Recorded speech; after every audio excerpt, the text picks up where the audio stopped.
Hi guys, it's Ed again. I'm going to post this video too because I know some people have issues with their car lights coming on and not starting and having other issues, and uh, a lot of issues turn out to be either you're losing the ground somewhere or something is not making a great connection. And I was doing another job where I was replacing the control switches on my HHR.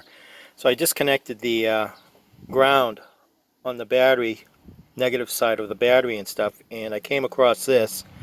And I just want to point this out to people that if you take a quick look here, and I'm going to try to get in closer, you can see right there that this is painted, and this is the ground strap right here.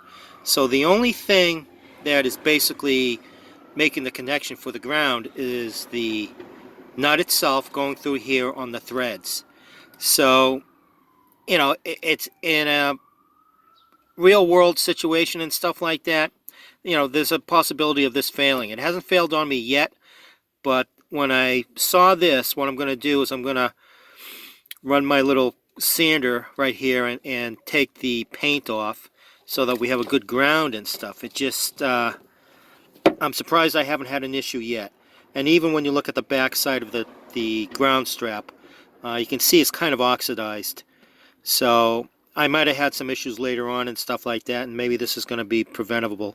So I'm just going to clean this up right here, and I'm definitely going to take the paint off on this so that we have a good ground.